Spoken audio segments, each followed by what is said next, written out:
Hello guys, and welcome back to Strategic Command World War II World at War with our Axis playthrough. In the last episode, we moved ahead into February 1942. The winter's in full effect. The Soviet debuff has begun. All of our units have started taking damage from the winter, so this turn's going to be pretty brutal on the Germans, as well as maybe the next couple. So we're going to need to look around this front and mostly focus on positioning and recovery, because supply and just strength is generally down, and there's not a whole lot that we can do about any of that right now. First and foremost, we're going to recover Rommel. He took like 2 damage. That's a whole lot of MPPs to lose to some fucking snow. Not to mention von Rundstedt took 3 damage. We've now spent over 100 MPPs recovering HQs. And that's not even the end of it, because we got 1 damage on von Kukler, 1 damage on von Lieb, but those 2 are probably going to get moved forward. The tanks will stay on the offensive in the east because they kind of have to, so attack! The enemy paratroopers at Ryazak. Ryazak? Oh, they actually dealt some damage. Those lucky ducks. Damage. Damage. Alright.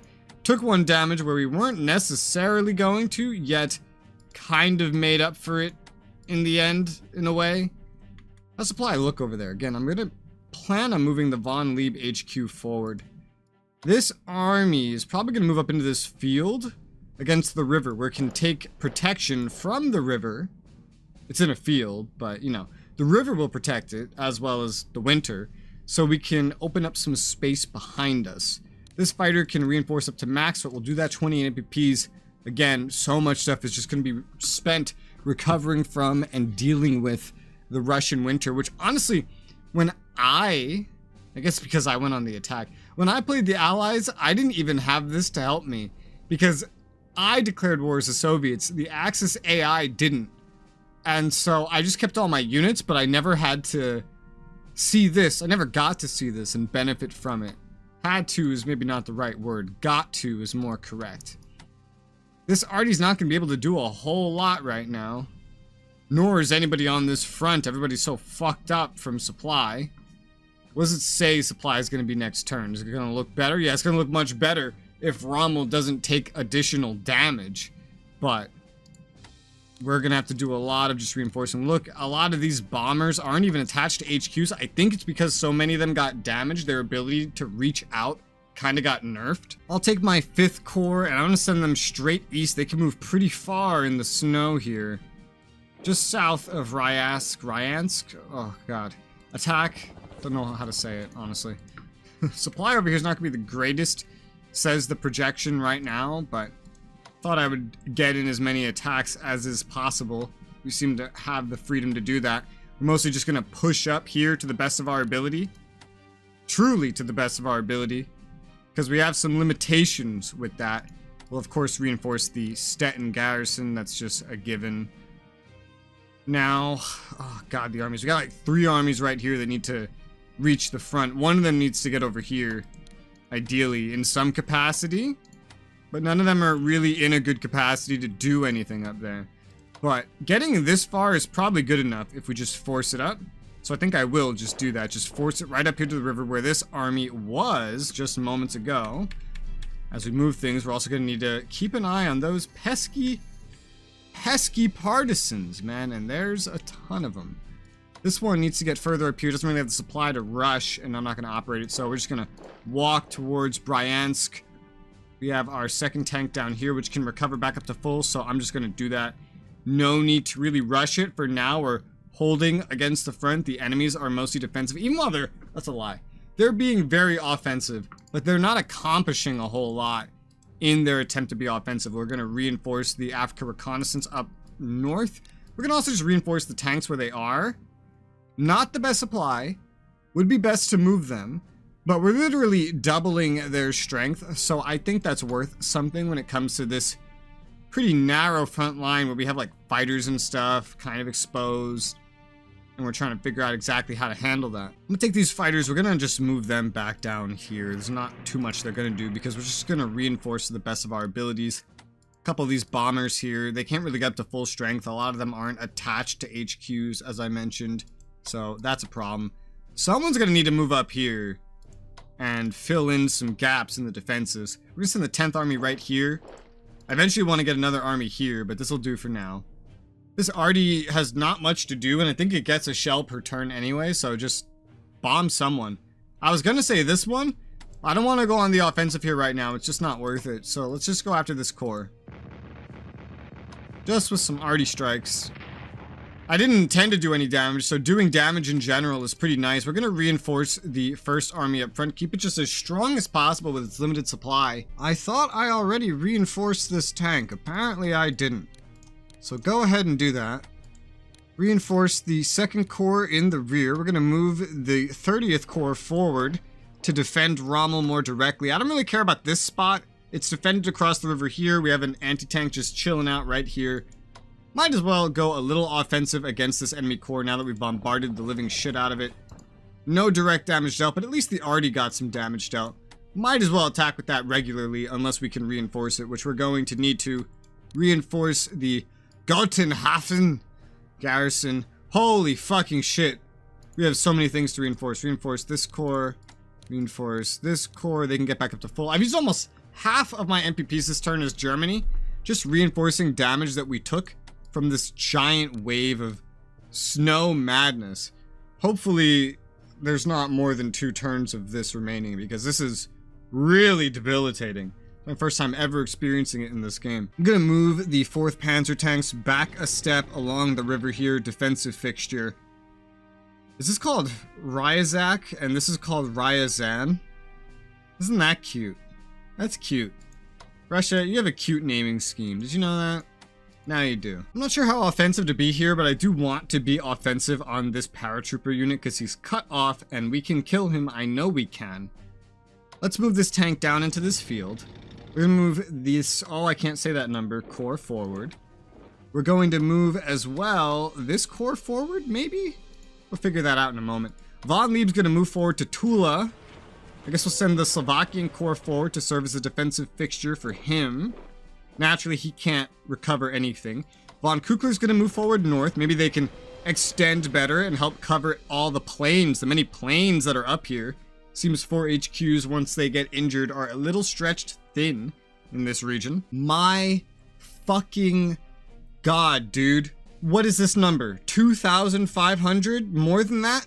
MPP's worth of units lost? Is that what this is saying? In one turn, we lost. Holy shit. How is that even true? It's not costing that much to even repair all of them. But it says we lost apparently that amount basically just to the winter. That's insane. That's what Germany lost to the winter according to this. Plus occasional attacks. But still, nothing permanently died. Right? Nothing permanently died. Detailed losses. Germany. Yeah, no, Germany has not permanently lost anything there, so apparently this is all just stuff we have to repair. I don't believe that. Is that true? This is 2,500 MPPs worth of damage a turn? That's how much damage the winter can deal here? Is that really what I lost? It doesn't feel like it. It doesn't feel like it at all. Is there any chance that this might be exaggerating? If not, I mean, look at this. This is... oh god, what, more than a third? Closer to like in between a third and half of our total losses the entire campaign in one turn to the Russian winter. If that's not devastating, I don't know what is, but it's not supposed to be this devastating probably. You're supposed to have already lost a fair amount of things. Still not really sure how to read relative values or whatever, but that's crazy. That's fucking insane. I hate that. Oh god, that's terrifying, man. Let's see, what else do we have we can do over here? We can move this fighter somewhere, not really sure where. Maybe over into a marsh somewhere. Around all these other plains, maybe not. I know I want some stuff to linger over here, so maybe just moving over here next to Tula would be smarter. In this forest? Yeah, sure, why not? Let's put it right there. There's some attacks we have pretty good odds on, so it's like, why not do them? Such as against these Brest-Litovsk garrison with these paratroops. Brest-Litovsk garrison. I feel like I've talked about them before. They're not dead? That's crazy. 1 damage dealt, and they run away. Another one would be taking the Slovakian Corps or this army and attacking this enemy cavalry corps. That's pretty easy to do, I guess. Sure, let's team up on them a little bit. 1 damage dealt, none taken by the corps. No damage dealt or taken engaging with an army. This corps, I suppose, will move forward here. So I went ahead and attacked with this corps, and then this moved away from the town. It retreated rather than fight. So I guess what I'll end up doing is I'll just take the Africa Corps tank here, and we're just gonna roll on into this town. I was thinking of moving it up north a touch, but taking the town works for me. Nobody else is really anywhere that they could be to partake in that. We have another corps down south, we'll move that north. We're just gonna reinforce these paratroopers for right now because I don't want to proc their interceptors, and that's a lot of what we had in the south. This guy's not dead, but he's away.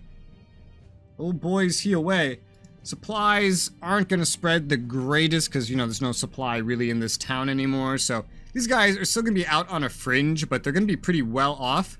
Now, having pushed the enemy out of his town, he won't have a lot of supply. And this region's just kind of cut off. The railroad is cut off completely. Not that it matters because, you know, it just goes around here. Let's look at some of the other damage here. Oh boy, oh boy. We have a lot of things to look at. It's just what we have MPPs to deal with. Reinforce second garrison. We don't want it to die. There's this whole front here. We're definitely going to reinforce the first corps. They've taken like 3 damage. It's insane just how much damage that winter dealt. And that's only 1 turn of it. This is going to be absolutely devastating, dude. Russian winter, terrifying. They're so lucky they went to war with Finland. Man, if they didn't, they wouldn't have been prepared for this either. No, they would not. Oh no. Okay, yeah, we're not going to do a whole lot of offensives during this winter. This is going to be nice and quiet. Our rush is officially canceled. We're going to reinforce the 6th Corps on Rostov. Might as well reinforce 2nd Hungarian Army. There's no point going on an offensive. The attack debuffs are so low. There's only very few places where it even makes sense to. Why is this at 7 damage? Are we seriously suffering from the Russian winter in a desert? Did we seriously lose 3 fucking strength to the Russian winter in the desert? That's the whole reason I sent this corps here. Because I knew that there would be, like, the other one was injured. And I wanted to reinforce it, so I sent a full strength thing over here, figuring it's the middle of a fucking desert. It's never going to snow here. But apparently, I'm wrong. And no, it's desert snow, I guess. So yeah, everything in Russia that's German, maybe just Axis in general, the Axis in general, I guess, takes damage during the winter. Maybe just German and minors? I don't know. Would Italy take damage? Would Japan take damage over here? They don't seem too unfamiliar with fighting in the winter. I don't know. What I do know is that the fact that a corps in a fucking desert took damage from the winter, that's fucking stupid. But whatever. Let's upgrade this corps. This is a corps? Oh, yeah. Let's upgrade that corps with its infantry weapons. We have the Dravska Corps also able to get some infantry weapons. No point giving it elite reinforcements in this winter. This winter is just a fucking hellscape. Supply like over here. It's really, really, really fucking good is what it is. Really good supply. I guess we'll just move up onto the road rail area. Holy shit, they have a whole army here? And we can blitz attack, kick their fucking faces in with the Yugoslav army, which normally I would do. But given the winter debuff and everything, I'm just gonna wait until we can do a prepared attack with this, because I'm really in no rush to take extra damage in the middle of this hellscape of a winter. We're gonna reinforce the Belgrade Corps here. We have a row of submarines here that want to get back to port. The U-30 sub will go to Brest. U-35 will go to St. Malo. And then the U-47, I suppose, will go up here to Cherbourg. Cherbourg? I don't know how to speak French. There's a new location that needs a garrison. So we're going to take the Breslau garrison, which is not at Breslau. We're going to operate that over to Kursk, because right next to Kursk there is a partisan point. Therefore, we need a garrison. We do have a new garrison, the Swinemunde garrison, and we're going to put that on Hamburg. We also have the 6th garrison is Italy. So we should put that somewhere. It's probably be going down here, so I guess anywhere over here works, just connected to the rail line in general. So let's put over at Venice for now. The Romanian fighters will be moved to Melitopol to catch up with the other Romanian forces who are just going to be sitting here for the time being. I've gone ahead and taken everything here out of silent mode. I honestly don't remember why this one right here was in silent mode, but it was. We're going to have to sneak everything here out of here. Let's try that. Let's move southwest once with the U-81, and then just like further south. That's 6 supplies. We want to get it somewhere a little bit safer.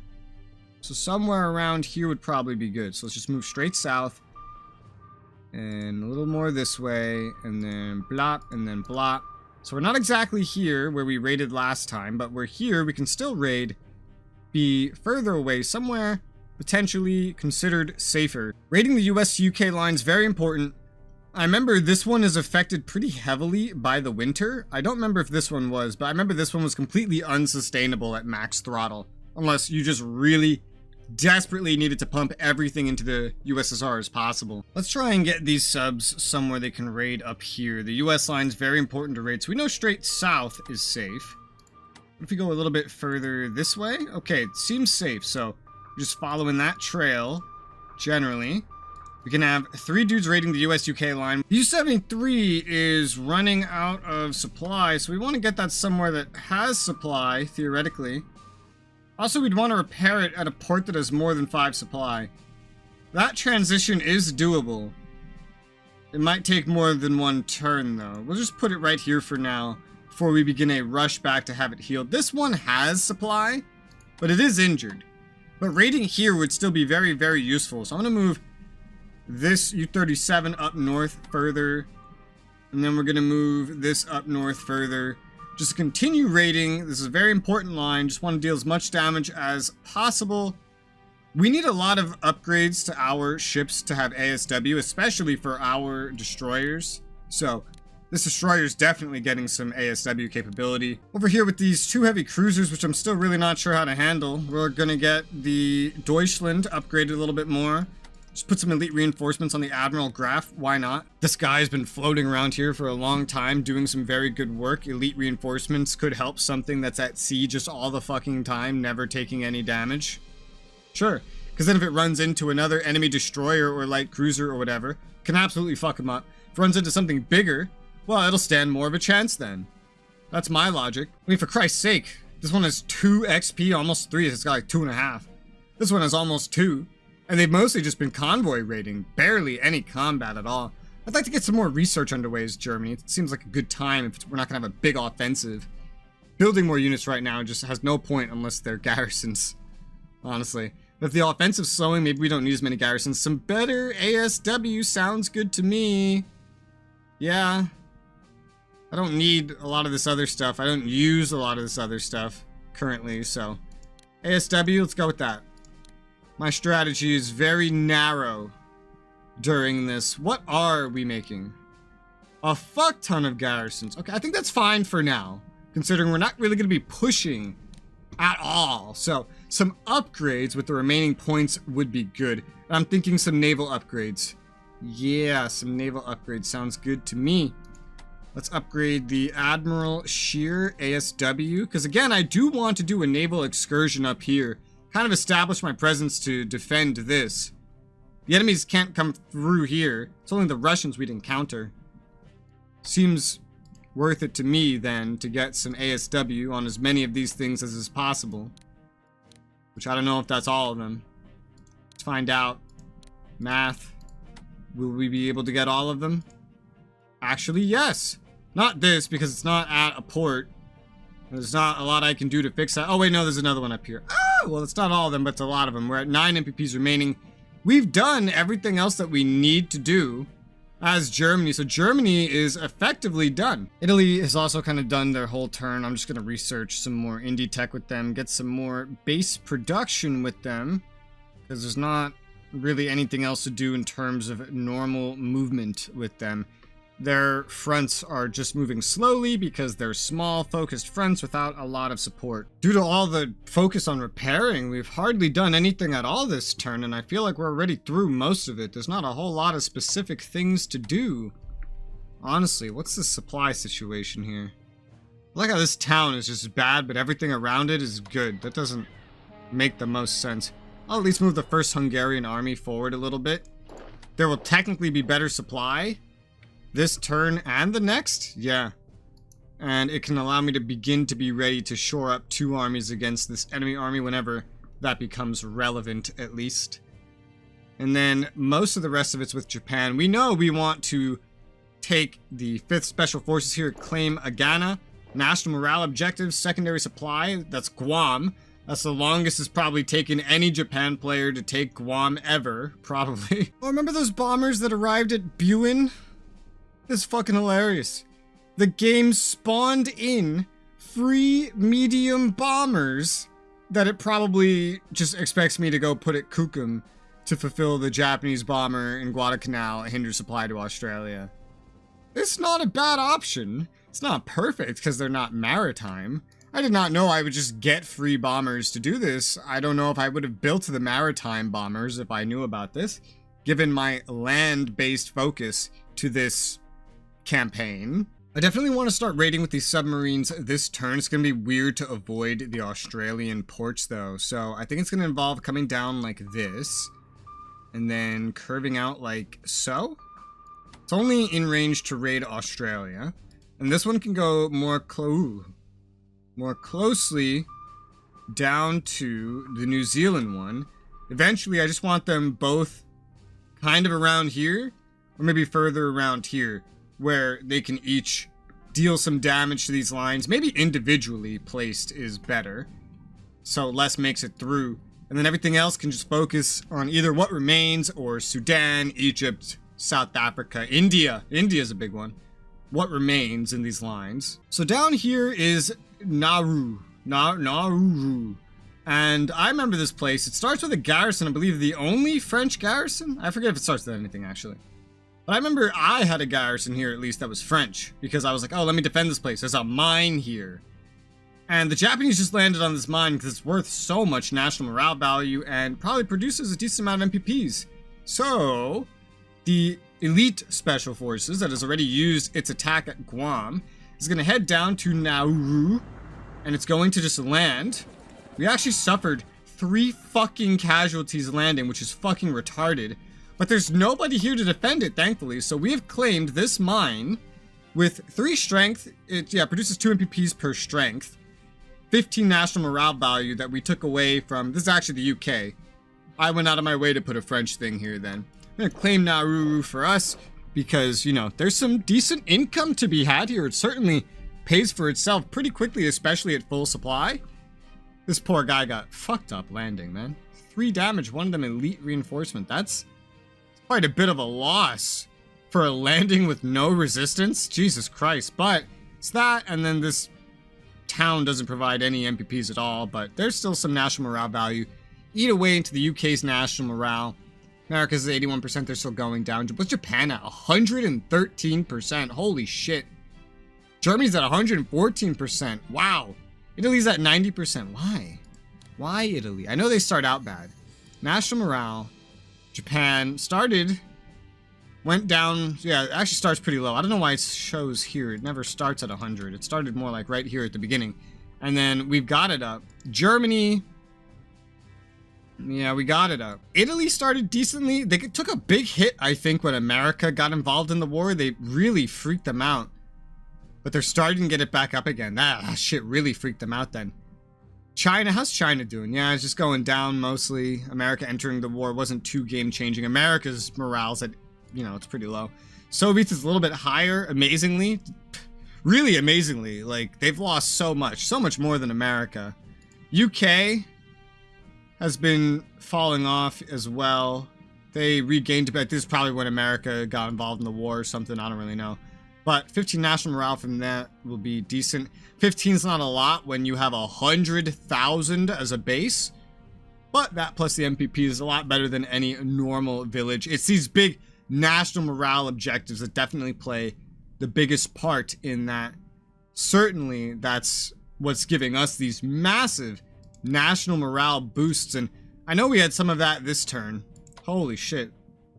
Look at this. Look at these convoy losses. It's not really too crazy, but it's something.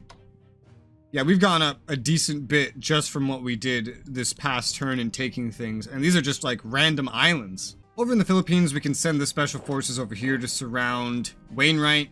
Wainwright's not going anywhere. Now that we have 2 forces surrounding him, I believe the supply here will go down every turn. It's already at 3. That wouldn't be too hard to just starve him out. Attacking him is not going to be the easiest thing to do. Otherwise, not without an HQ present to provide some combat bonuses. And that's really expensive for a place that I don't expect to have any massive fighting over. I'm definitely going to reinforce the South Sea Special Forces while they're chilling out on Kukum. I'm in no rush to actually get the maritime bombers over there. I'm actually a little more curious by all the submarines that are apparently here.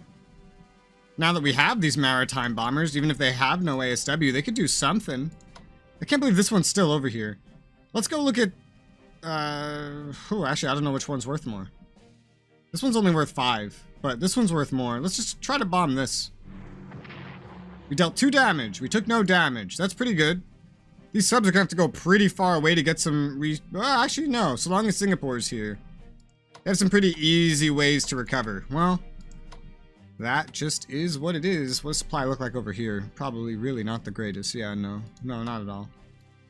Getting on their side would be advisable. Well, supply is not the greatest. Well, I'll say fuck it. Move the 14th Army. Still 3-3 with a blitz, so let's do prepared attack Indo-China Expedition Army. 2 damage dealt, none taken. Let's try the blitz. 3 damage dealt, none taken. Okay, none taken. That's kind of the goal here. We've surrounded it, so now we'll start to theoretically lose some supply. And for some fucking reason, I just checked this. It was 0-5, now it's 0-6. So... I don't know how this affected that, but it did. Let's go ahead and attack. 5 damage dealt, none taken. We're just dishing out damage that the Brits have to reinforce, really. But we're not actually taking anything yet. We will, theoretically, eventually have prepared attack on their side of this river.